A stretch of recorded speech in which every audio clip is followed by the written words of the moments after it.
Bismillah. Assalamualaikum warahmatullahi wabarakatuh.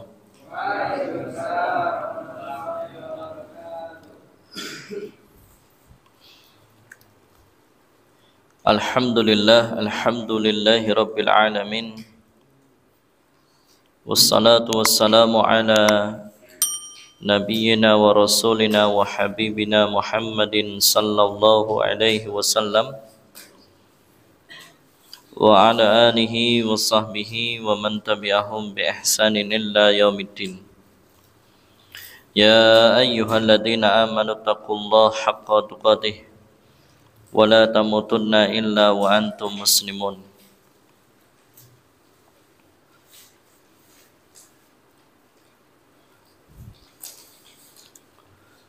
Jamaah yang dirahmati Allah Subhanahu wa taala, Alhamdulillahi rabbil alamin. Kembali malam hari ini Allah Subhanahu wa taala kumpulkan kita, pertemukan kita di tempat yang paling dicintainya, yaitu masjid, di majelis yang dimuliakan, majelis ilmu. Dan alhamdulillah tadi diawali dengan berbuka puasa sunnah bersama. Maka kita doakan bagi agniya muslimin atau donatur yang telah bersedekah dalam terselenggaranya buka puasa bersama pada hari ini dan dilanjutkan dengan kajian Allahumma at'iman at'amani wa asqiman saqani. Semoga Allah Subhanahu wa taala memberikan ganti dengan ganti yang lebih baik dari makan dan minum yang telah disedekahkan untuk buka puasa bersama. Juga semoga Allah permudah segala urusan-urusannya. Allah kabulkan hajat, keinginan, harapan, cita-citanya. Semoga senantiasa dijaga dan dilindungi Allah Subhanahu wa taala, sehat walafiat, keluarga sakinah mawaddah warahmah, istiqomahkan di atas dinul Islam dan ketaatan kepadanya, diakhirkan hidup dalam keadaan husnul khatimah dan dijadikan sebagai penduduk surga Firdaus bersama Rasulullah sallallahu alaihi wasallam. Amin ya rabbal alamin. Salam dan salawat senantiasa tercurah limpahkan atas Nabiullah Muhammad sallallahu alaihi wasallam beserta kepada keluarga beliau sallallahu alaihi wasallam, para sahabat, tabi'in, tabi'ut tabi'in, dan juga kepada umat beliau sallallahu alaihi wasallam ila yaumiddin. Dan yang ketiga, bertakwa kepada Allah dengan sebenar-benarnya takwa dan jangan sekali-kali mati kecuali dalam keadaan Islam. Jamaah yang dirahmati Allah Subhanahu wa taala, alhamdulillah kita memasuki bulan Dzulhijjah. Dan bulan Dzulhijjah ini masih merupakan salah satu dari arba'atul hurum, di antara 4 bulan yang dimuliakan, yang disucikan Allah Subhanahu wa taala, yaitu bulan Dzulqa'dah, bulan Dzulhijjah, Muharram, dan satunya bulan Rajab. Maka berbahagialah kita bahwasanya setiap dari amal kebaikan ibadah yang kita kerjakan di 4 bulan yang dimuliakan tadi, pahala dan balasannya ditambahkan Allah Subhanahu wa taala, dilipat gandakan Allah Subhanahu wa taala, termasuk di antaranya salat maghribnya kita, duduknya kita di majelis ilmu, dan kemudian juga berpuasanya kita sampai kemudian berbuka puasa bersama. Semoga Allah Subhanahu wa taala menerima amal ibadah kita semuanya. Rabbana taqabbal minna innaka antas samiul alim. Jamaah yang dirahmati Allah Subhanahu wa taala, maka kemudian pada malam hari ini sedikit akan kami sampaikan terkait dengan keutamaan atau kemuliaan dari bulan Dzulhijjah. Yang pertama, bulan Dzulhijjah ini diturunkannya surah Al-Maidah ayat ketiga. A'udzu billahi minasyaitonir rajim. A'udzu billahi minasyaitonir rajim. Al-yaumal akmaltu lakum dinakum wa atmamtu 'alaikum ni'mati wa raditu lakumul Islam Madinah. Di mana bulan Dzulhijjah ini memiliki kemuliaan, keagungan, keutamaan. Yang pertama adalah Allah sempurnakan syariat Islam, Allah sempurnakan agama Islam, dan Allah ridho agama Islam sebagai agama kita sekarang. Semoga Allah senantiasa istiqomahkan kita di atas dinul Islam sampai ajal kita. Amin Allahumma. Dan semoga Allah mudahkan kita ketika sakaratul maut bisa mengucapkan kalimat tauhid la ilaha illallah. Man kana akhiru kalamihi la ilaha illallah dakhalal jannah. Maka pasti kita akan bisa masuk surga. Allah sempurnakan Islam dan Allah ridho Islam sebagai agama kita itu di bulan Dzulhijjah. Ketika kemudian selesai haji wada, surah Al-Maidah ayat 3 ini diturunkan Allah Subhanahu wa taala. Jadi agama Islam adalah agama yang sempurna dan agama yang benar, agama yang hak. Bukan yang paling benar, tapi agama yang benar. Sebab kalau kita bicara paling benar, berarti ada yang benar. Di atasnya benar, paling benar. Ya. Maka inna dina indallahil Islam. Agama di sisi Allah Subhanahu wa taala ya hanya Islam.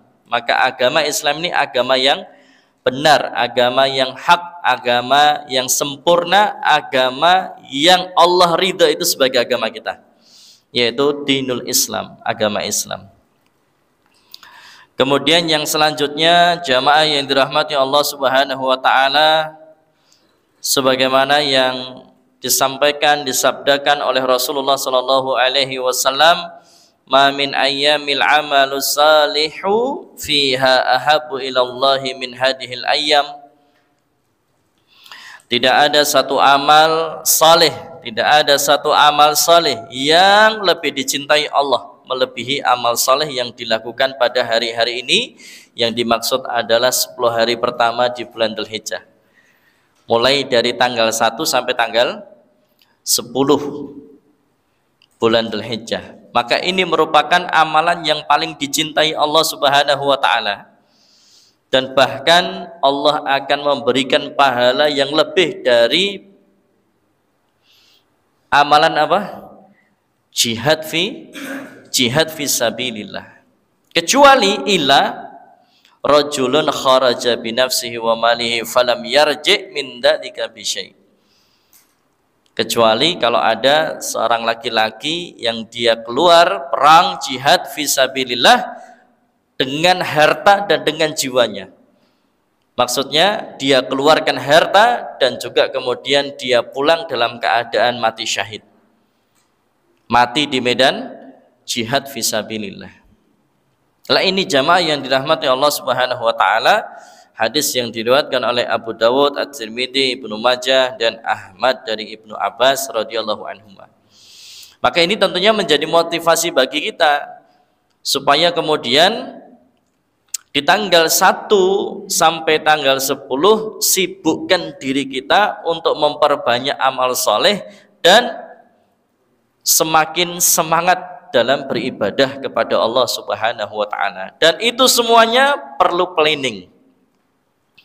Perlu rencana, perlu target. Sebab kadang kita ini kalau nggak ada rencana atau tidak direncanakan atau tidak ada targetnya, itu jalannya sok kadang biasa-biasa aja. Maka kan amal soleh itu banyak, ibadah itu banyak. Maka kemudian kita breakdown, kemudian kita turunkan. Ya, kita turunkan dan kemudian apa yang kemudian bisa kita kerjakan, apa yang bisa kita amalkan semaksimal mungkin, supaya kemudian waktu kita ini full barokah, supaya kemudian waktu kita ini full ibadah. Ya ini jamaah yang dirahmati Allah Subhanahu wa taala, ada sholat 5 waktu tentunya, kemudian ada baca Quran, kemudian juga menghafalnya, kemudian memperbanyak zikir dan sholawat, kemudian apalagi otomatis ya sholat-sholat sunnahnya, ya banyak sekali sholat sunnah toh, kemudian juga menjenguk orang sakit, kemudian silaturahim, ya memuliakan ustadz ustadzah, ya memuliakan guru, dan masih banyak sekali amal-amal soleh dan ibadah-ibadah yang bisa kita kerjakan. Lah kalau kemudian kita punya rencana, kita punya planning, kita punya target, itu enak, jelas, ceto apa yang akan kita kerjakan, untuk kemudian mengisi waktu-waktu kita supaya kemudian penuh manfaat, penuh barokah, dengan optimal beribadah kepada Allah Subhanahu wa taala. Kenapa? Karena Allah akan berikan pahala yang lebih, Allah lipat gandakan dengan pelipat gandaan yang banyak, ya bahkan kemudian lebih daripada jihad fi sabilillah. Ya. Jamaah yang dirahmati Allah Subhanahu wa taala, dan di antara amal khusus yang langsung disampaikan oleh istri dari Nabi Muhammad sallallahu alaihi wasallam tentang bagaimana Nabi Muhammad sallallahu alaihi wasallam di sejak tanggal 1 Dzulhijjah sampai kemudian 9 Dzulhijjah.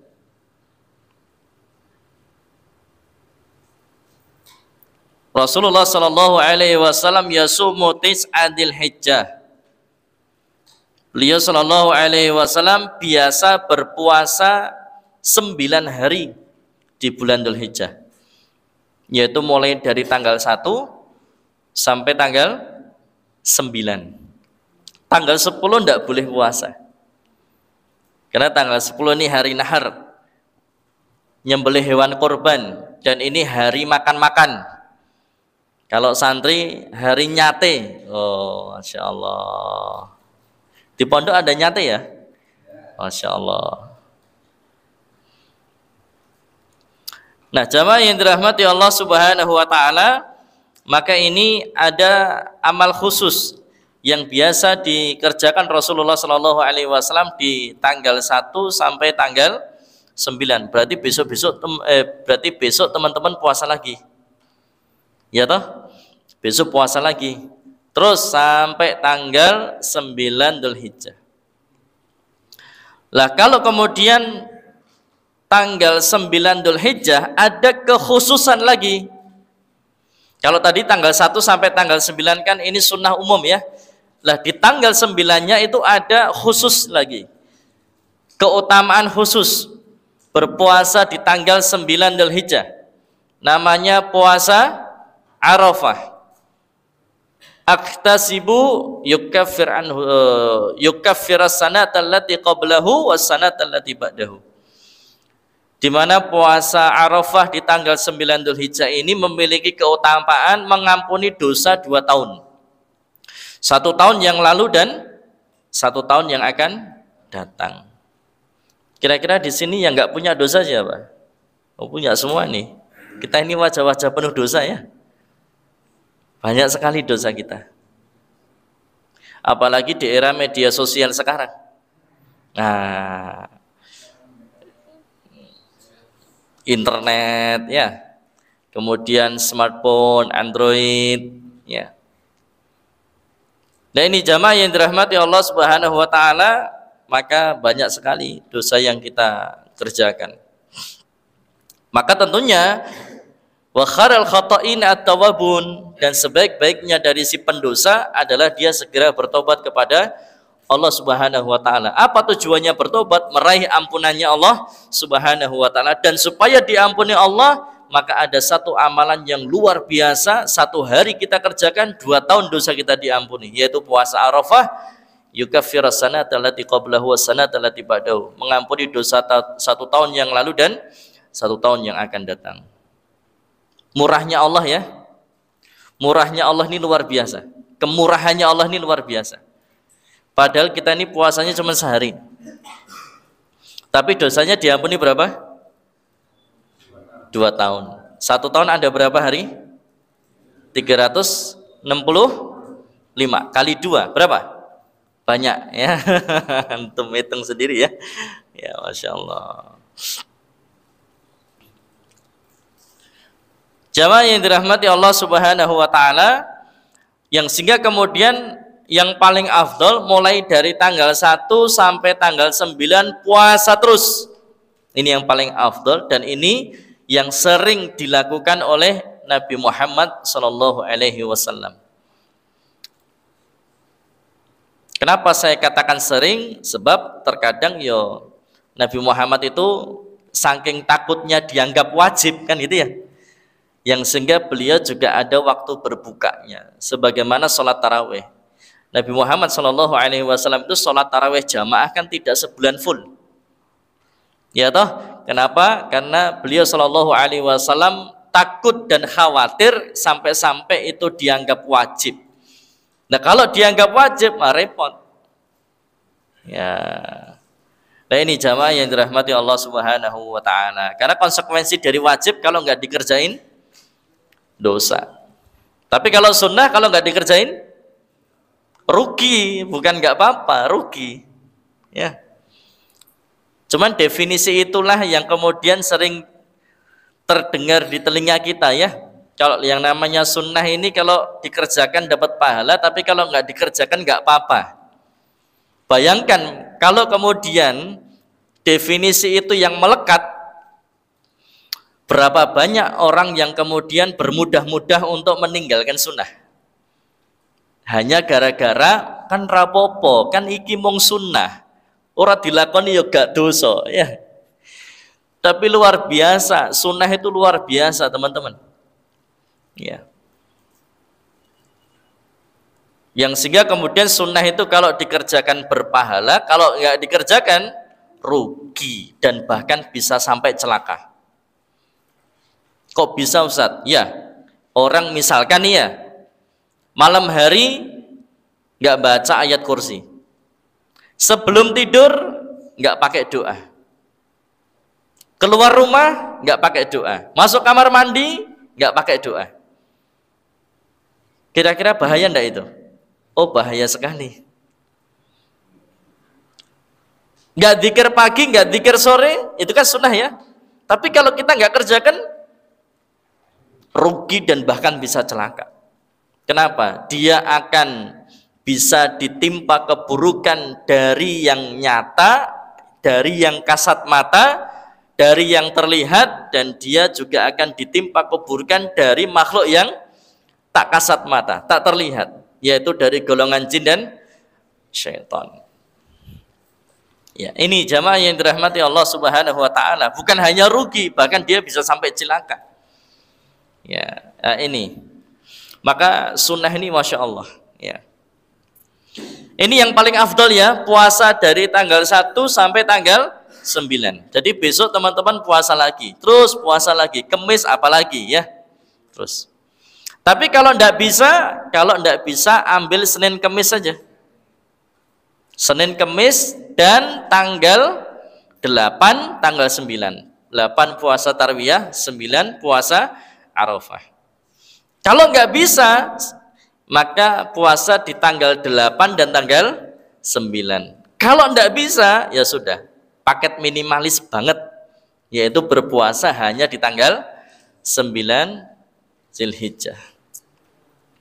Nah, ini teman-teman yang dirahmati Allah Subhanahu wa taala, dan saya kira kalau di lingkungan pondok gampang sekali untuk melakukan ketaatan dan beribadah kepada Allah Subhanahu wa taala. Sebab banyak teman yang saleh, banyak teman taat yang saling memotivasi, yang saling mengingatkan, dan ibadah itu kalau bareng-bareng terasa ringan. Ya, satu pondok semua puasa itu kan ringan. Banyak temen nih gitu loh. Satu pondok tahajud itu kan ringan, banyak temen nih. Tapi kalau satu pondok yang puasa cuma satu, yang tahajud cuma satu, wah ini berat sekali rasa-rasanya. Ya toh, Yang puasa cuma satu orang, sing liyane ngiming-ngimingi mangan terus ya, wajan repot.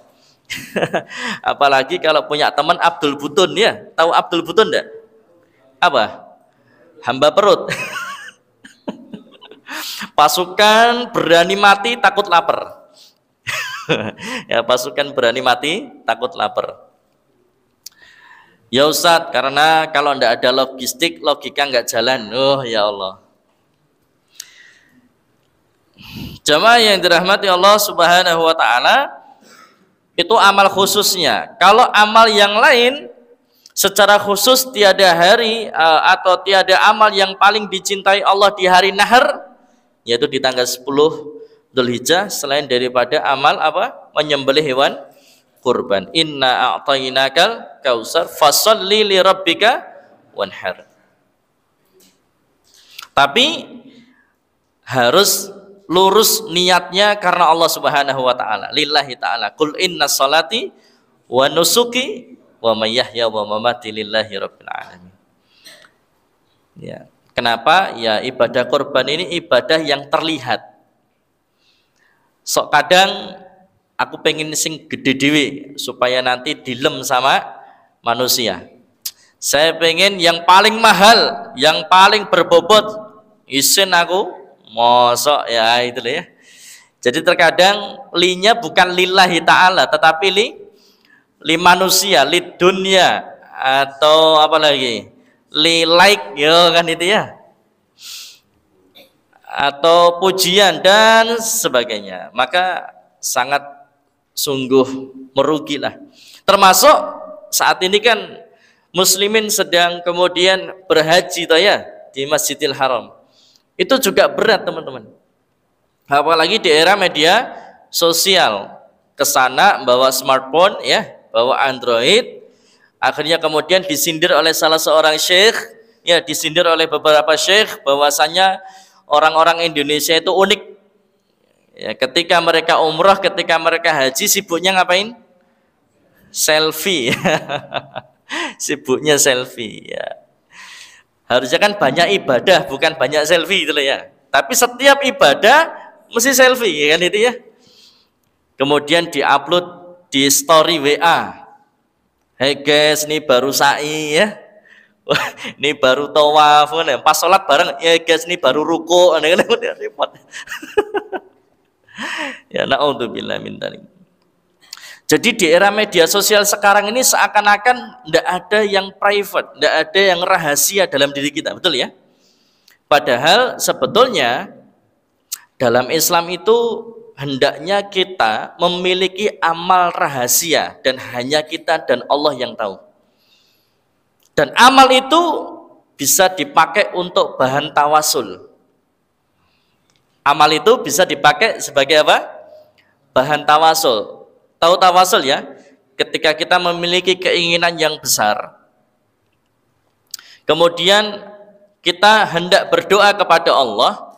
Lah, salah satu dari yang kita sisipkan itu adalah amal soleh kita yang besar, yang kemudian lebih-lebih amal yang rahasia, amal yang tersembunyi, orang lain nggak ada yang tahu, hanya dia dan Allah yang tahu. Dan bahkan terkadang para salafus soleh dulu, istri dan anak-anaknya pun tidak tahu.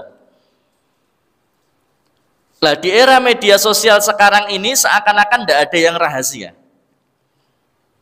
Semua orang tahu apa yang kita amalkan, yang kita kerjakan. Maka jamaah yang dirahmati Allah Subhanahu wa taala, hendaknya kemudian adalah satu atau dua amal, satu atau dua ibadah yang dirahasiakan. Hanya diri kita dan Allah yang tahu. Kalaupun ada orang lain, minimal hanya keluarga kita saja. Dan keluarga kita pun sudah diwanti-wanti, kamu jangan cerita sama orang-orang.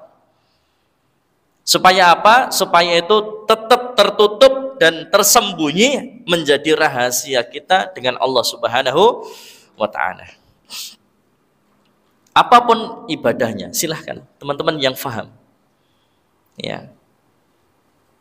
Makanya dulu kan sempat ada ketika ada orang soleh meninggal dan ketika dimandikan punggungnya ngapal. Tahu ngapal enggak teman-teman? Yang sering push up kan biasanya sininya ngapal ya. Yang sering kerjane nguli gitu loh ya. Wah, itu kan telapaknya ngapal ya. Tahu ngapal ya?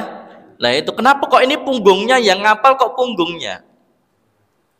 Ternyata setelah kemudian dia mandikan, kemudian dia disolati, kemudian dia makamkan, tapi orang-orang itu masih ada benak dalam pikirnya itu kenapa ya kok punggungnya kapalan. Orang yang mandikan itu ya, orang yang ngafan itu masih bertanya-tanya kenapa. Dan ternyata apa yang terjadi setelah meninggalnya beliau, orang soleh ini tadi, ternyata sudah tidak ada gandum atau dalam bahasa sekarang beras atau sembako di depan rumah-rumah mereka. Akhirnya orang-orang jadi berkesimpulan, orang-orang jadi tahu, oh ternyata setiap orang fakir miskin buka pintu di pagi harinya itu sudah ada di depan pintu apa? Sembako lah ya kalau dalam sekarang.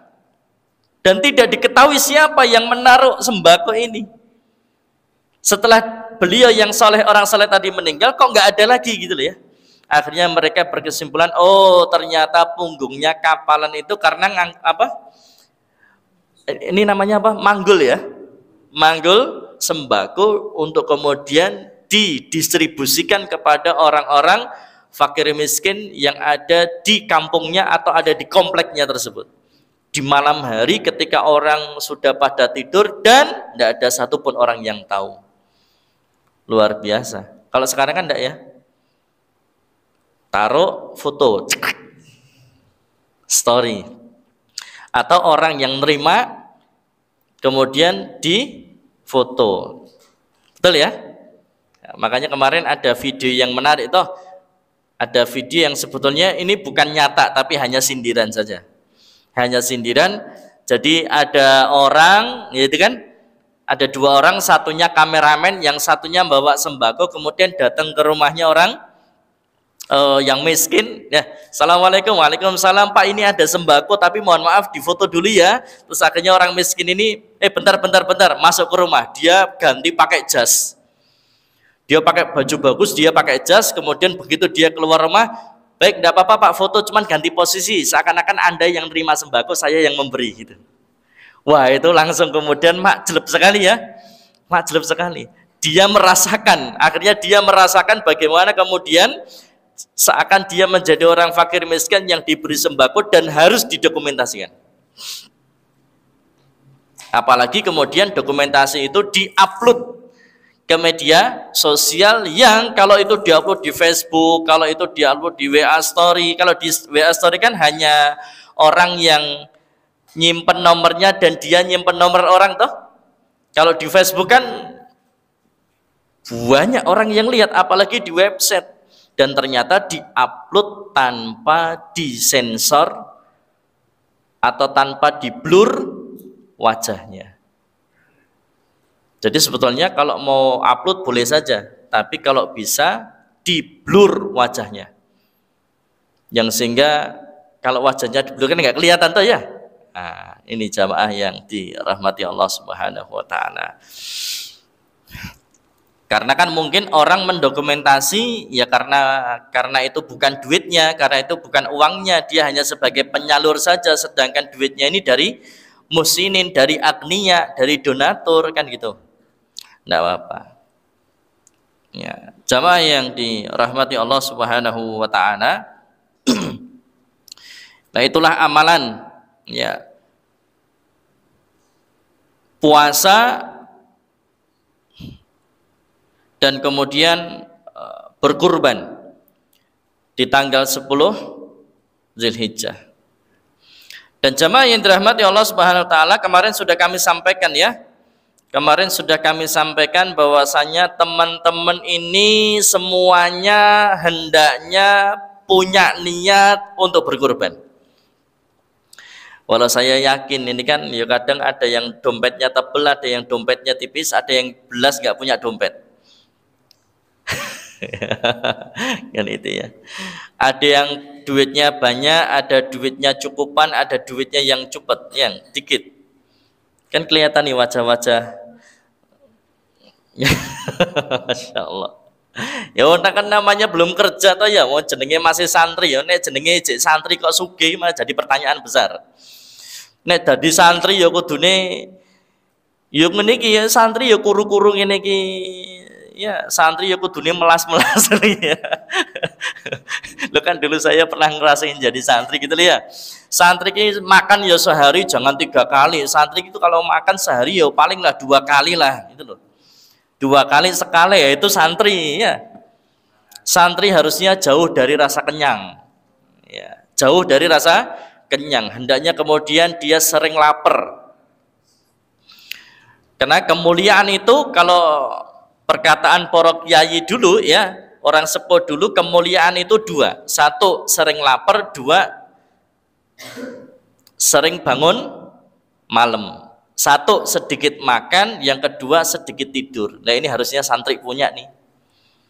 Kalau punya 2 itu mulia dia. Dunia dan akhirat. Wah, santri gendut-gendut niki wes ya tak kon mlayu ngubengi lapangan ping 10 ya. Ben kuru. Ya, ya ini ya Masya Allah. Tapi memang cetakannya cetakan gemuk ya, tapi juga ada orang cetakan kurus. Ketahui kuru neng mangane ya 3 piring. Wong enek ra iki. Dia makan sebanyak apapun ya tetap kurus wela. Ya. Itu terkadang kamuflase ya, kelihatannya badannya kurus tapi ternyata makannya paling dokoh ya, paling banyak. Ya, Masya Allah. Nah, kenapa kemudian kita hendak atau harus punya niat yang baik untuk berkurban, walaupun duitnya belum ada, tidak apa-apa. Karena niat tidak bayar, niat tidak daftar. Innamal a'malu binniyat. Tapi segala sesuatunya tergantung pada niat. Artinya niat yang baik dalam Islam sudah terhitung al-hasanat. 1 kebaikan yang sempurna, yang berpahala. 1 itu. Yang kedua, kalau kemudian kita ada niat dan kepengen berkorban, maka kemudian Rasulullah Shallallahu Alaihi Wasallam bersabda, "Idza ra'aitum hilalin dzulhijjah," jika kamu melihat hilal bulan Dzulhijjah, maka orang yang kepingin, ada keinginan, ada niat untuk kurban, hendaklah ia menahan diri dari memotong rambut dan kukunya. Dan bahkan ini langsung diperintahkan Allah di surah Al-Baqarah 196, "Wala tahliqu ru'usakum hatta yablughal hadyu mahillah." Sampai kapan? Mulai dari tanggal 1 sampai hewan kurbannya disembelih. Dia tidak potong kuku dan tidak potong rambut. Lah kapan? Tergantung hewannya disembelih kapan. Kan tidak melulu di tanggal 10 Dzulhijjah. Bisa jadi hewan kurbannya disembelih di tanggal 13 Dzulhijjah toh. Maka kalau korbannya disembelih di tanggal 13, ya dia bolehnya potong kuku ya setelah hewannya disembelih di hari ke-13 tadi. Nah ini jamaah yang dirahmati Allah SWT. Dan ini para ulama yang tidak boleh potong rambut dan kuku ini bagi sahibul kurban.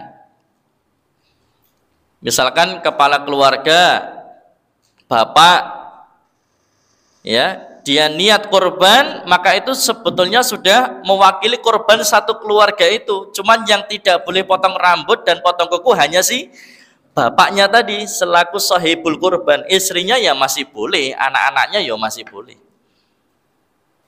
Tapi yang lucu lagi, kemarin ada jamaah yang mengatakan, "Pak Ustadz, sebetulnya tidak boleh potong rambut dan potong kuku itu rambutnya hewan kurbannya atau sahibul kurbannya?" Kan itu ya.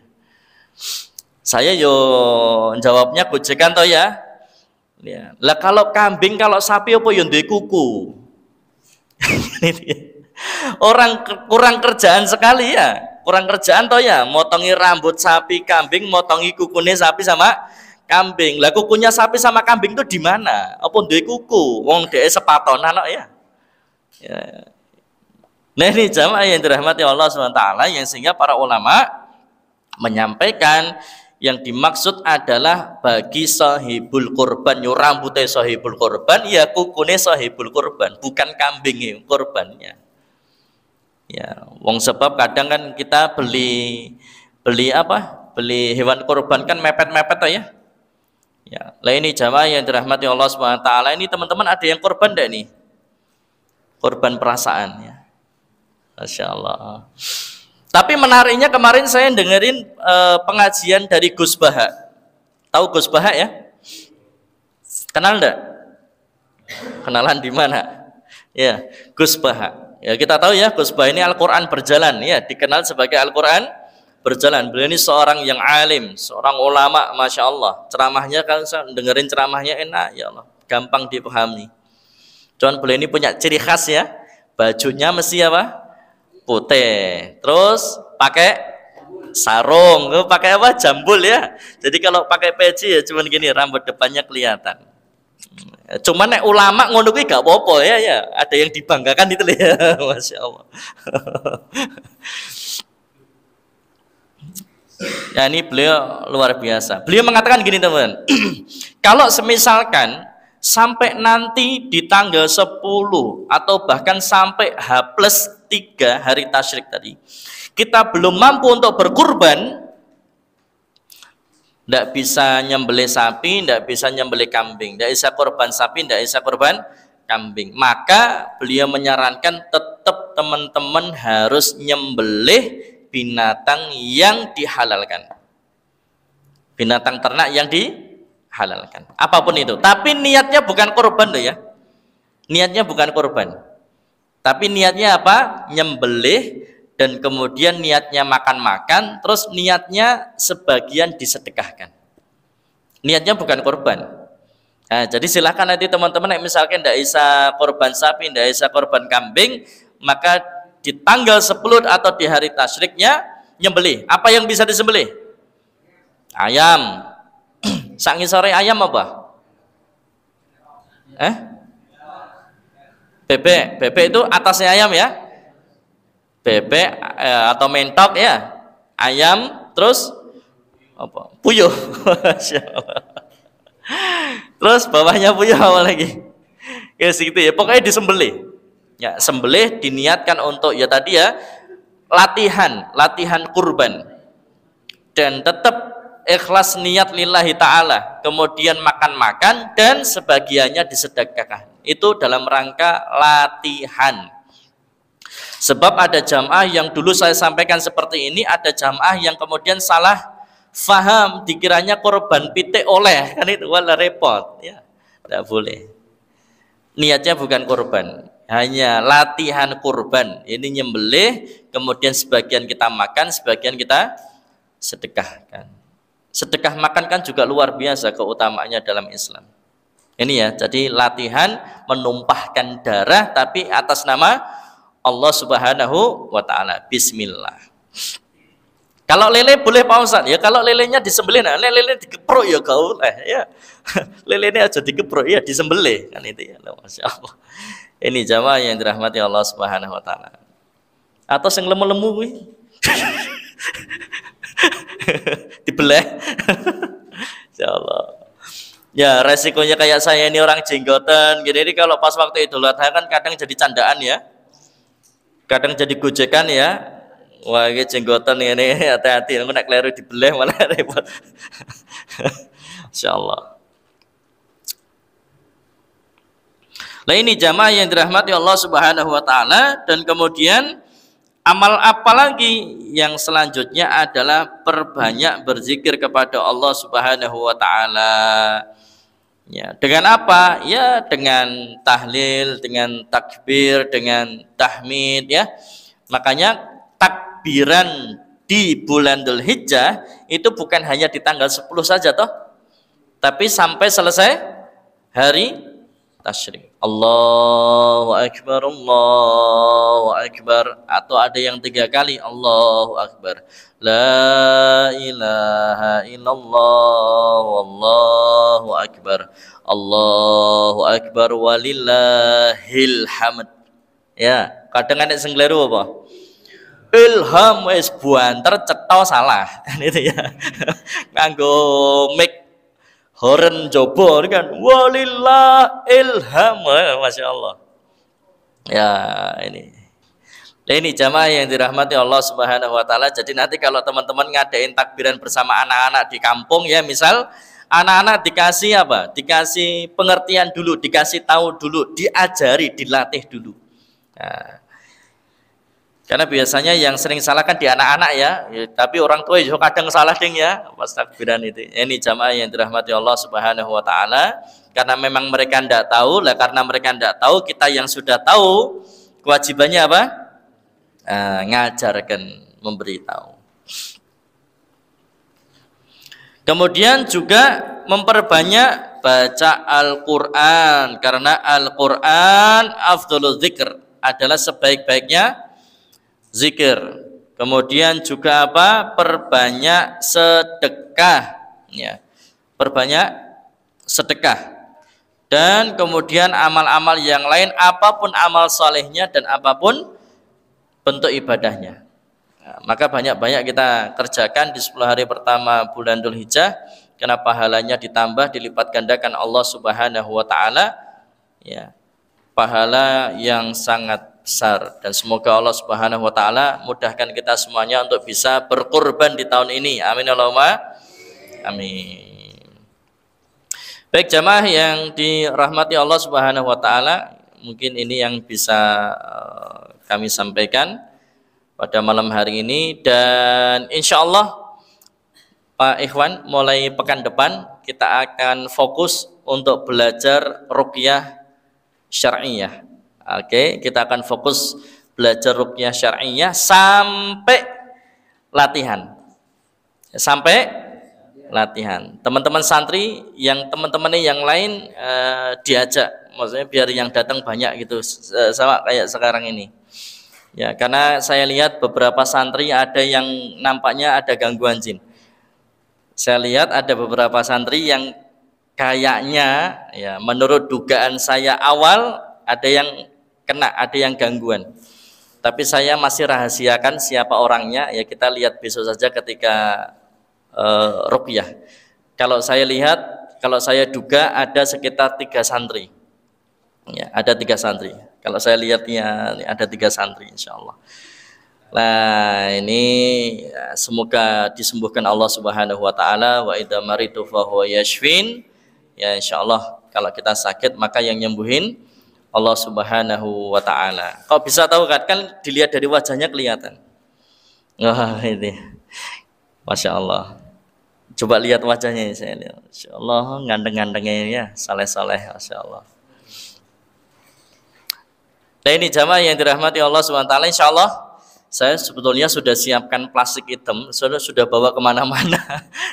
Sudah bawa kemana-mana.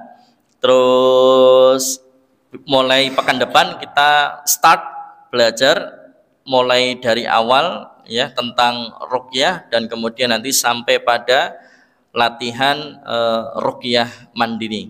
Kenapa saya katakan kenapa kemudian saya fokus pada ruqyah mandiri? Satu, supaya kita ini enggak mudah-mudah minta diruqyah orang lain. Ya, karena ada hadis yang mengatakan sesiapa yang minta ruqyah kan itu ya, maka dia akan kehilangan keutamaan masuk surga tanpa hisab.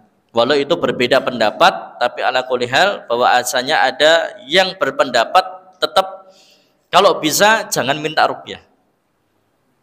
Yang sehingga ruqyah ini, ruqyah mandiri menjadi solusi.